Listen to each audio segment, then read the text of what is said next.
Alhamdulillahirrahmanirrahim, Masya Allah, tabarakallah, kita kembali di Damai Indonesiaku. Setelah kita tadi mendengarkan nasihat atau tausiah dari guru-guru kita, Ustadz Azhari Nasution dan juga Ustadz Misbahul Munir, betapa perlu kita berhati-hati terhadap orang yang bertopeng religius ini namun demi memanfaatkan kepentingan pribadi. Lalu bagaimanakah larangan agama dalam memanfaatkan kepentingan pribadi? Insya Allah sebentar lagi akan kita simak penjelasan dari Kiai Haji Khalil Nafis. Selamat mengikuti.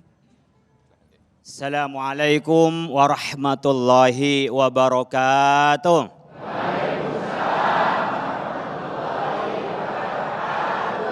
Bismillahi masya Allah, la yasrifu su'a illallah.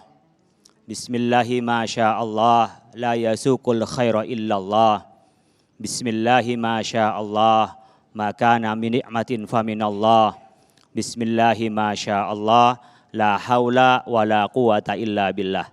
Subhanaka la ilma lana illa ma 'allamtana innaka antal alimul hakim.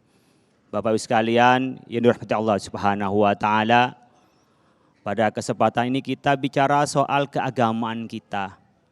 Kita muhasabah karena Allah, bukan karena siapa-siapa.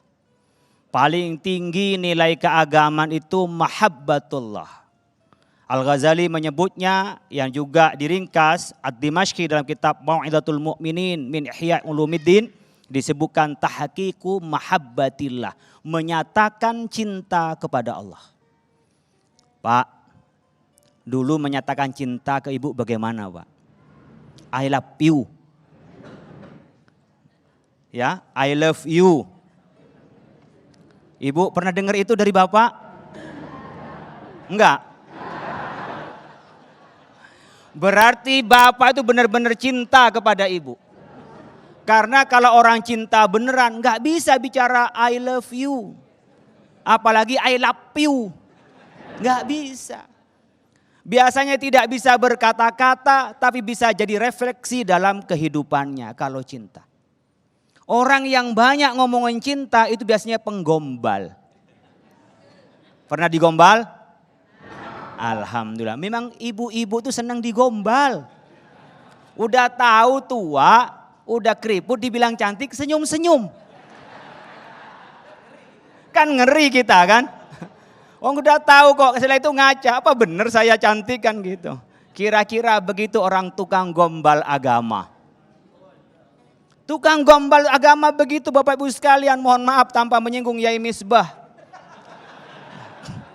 Yang surbannya begini dan pakai tongkat bukan karena tua, tapi ikut Rasulullah Sallallahu Alaihi Wasallam ketika khutbah amamal muslimin, ya di Arafah pakainya pakai tongkat. Ada yang diikuti, tapi kita kembali apa karena mahabbah kepada Allah atau karena orang lain?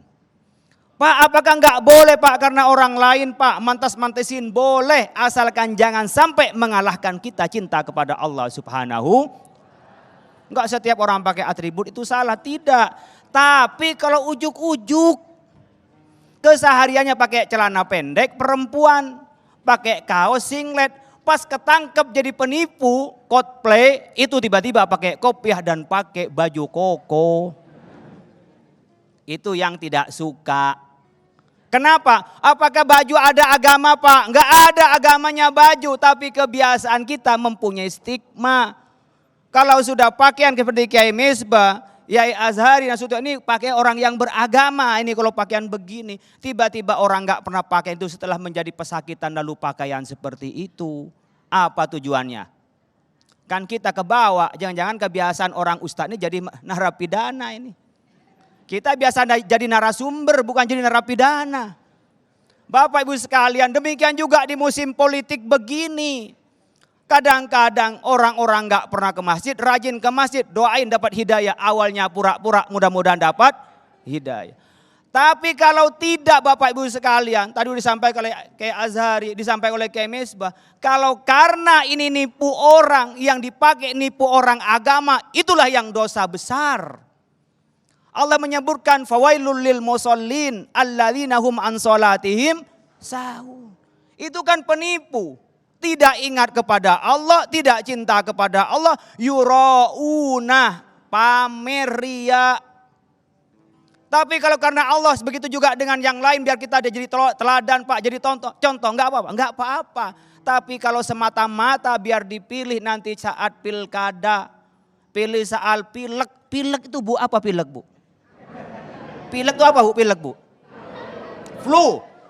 Biar dipilih saat flu. Bener nggak ini? Dipilih saat pilek, biar dipilih pada saat nanti pencalonan presiden, wapres. Ini kalau menggunakan atribut untuk nipu orang, itulah yang dosa. Tapi menunjukkan saya muslim, saya ke masjid, biar anak-anak kita ngikutin kita, masyarakat tahu pemimpin itu harus rajin untuk connecting kepada Allah.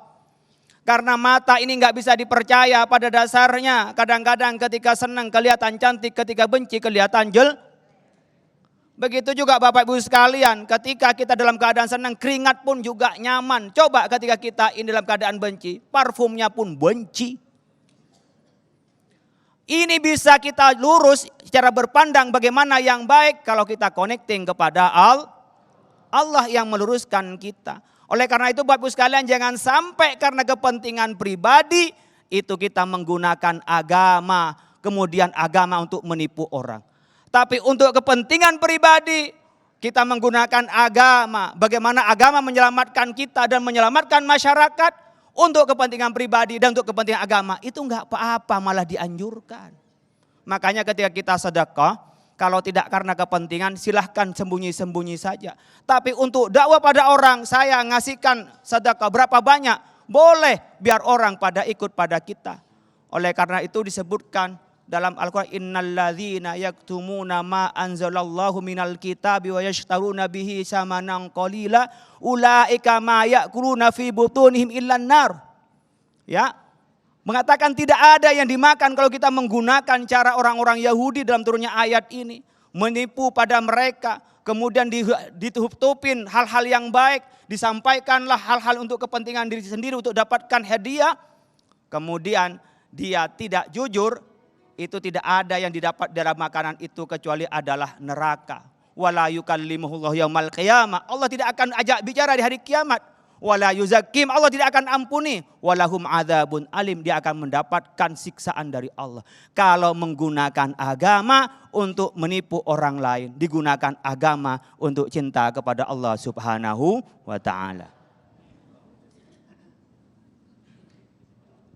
Baik, terima kasih Kiai Haji Khalil Nafis telah menyampaikan betapa fenomena selama ini banyak orang yang menggunakan topeng religius, menggunakan topeng agama yang sebelumnya kita melihat banyak sekali dia melakukan kriminal atau ketika masuk ke pesakitan atau ke meja persidangan berubah menjadi sosok yang sangat religius. Ini menjadikan otokritik dan juga sekaligus evaluasi bagi diri kita dan juga di sekitar kita bagaimana kita menanggapi atau merespon orang seperti ini. Nah, saya yakin banyak sekali pertanyaan-pertanyaan yang sudah siap di antara para jamaah dan juga pemirsa di rumah. Saya ke Syasha, sudah ada jamaah yang sudah siap. Silakan Syasha. Terima kasih Mas Sofyan. Sekarang sudah ada penanya yang akan bertanya terkait tema hari ini dengan Bapak siapa Pak?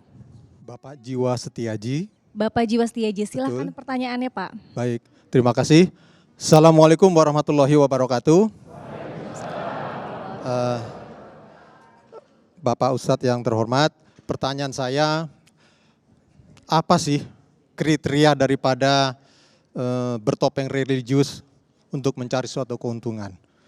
Kriteria artinya begini, dalam pergaulan sehari-hari di masyarakat, kita mendapatkan orang itu sedikit munafik, tapi dia mendapatkan keuntungan materi. Tapi kalau dia tidak melakukan itu, dia akan tidak mendapatkan suatu harapan yang dia wujudkan. Nah, kita kaitkan dengan jabatan di kantor.